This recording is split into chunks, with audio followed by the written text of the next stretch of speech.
ایک دفعہ انگلی کے اشارے سے ابو لہب نے کہا تھا نبی پاک کو آپ کا ہاتھ ٹوٹ جائے، اللہ نے فرمایا تبت یدا ابی لہب و تب، تو کہتا ہے میرے نبی کا ہاتھ ٹوٹ جائے تیرے دونوں ٹوٹ جائیں گے۔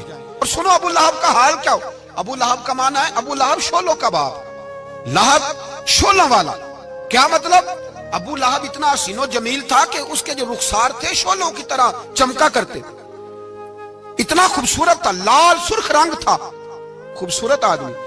عرب میں جب غربت تھی تو اس کے گھر میں اس وقت بھی 2 اینٹیں سونے کی تھی، اتنا مالدار آدمی اور سردار تھا سارے مکے کا۔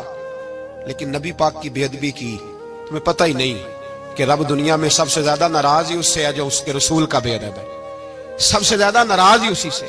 ابو لہب نہ گیا بدر کے موقع پر، ڈر گیا، کہنے لگا میں نے نہیں جانا، مکے میں رہ گیا، نہ گیا جہاد کے لیے، مسلمانوں کے خلاف نہ نکلا۔ لوگوں نے بڑا اس کو لان تان کیا، لیکن کہنے لگا میرے خرچے پہ 4-5 بندے لے جاؤ، میں نہیں جاؤں گا، پیچھے رہ گیا۔ لوگ کہنے لگے بچ گیا، لیکن اس کے جسم کے اندر ایسی بیماری نکلی کہ ریشے سے بھر گیا سارا وجود، ریشے۔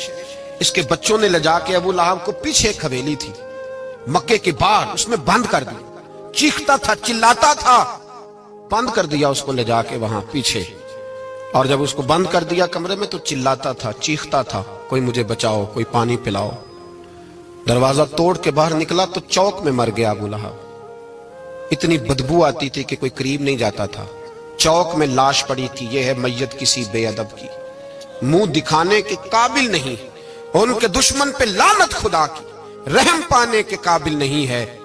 چوک میں لاش پڑی ہے، تبت یدا ابی لہب و تب، چوک میں پڑی ہوئی ہے، کوئی قریب نہیں جاتا۔ اس کے بیٹوں سے لوگ جا کے کہنے لگے تمہارا باپ تھا، شرم کرو۔ ایک ملازم کو پیسے دیے اس کے بیٹے نے، کہا گڑھا کھودو اور میرے باپ کو رسی کے ساتھ پکڑ کے اس میں پھینک دو۔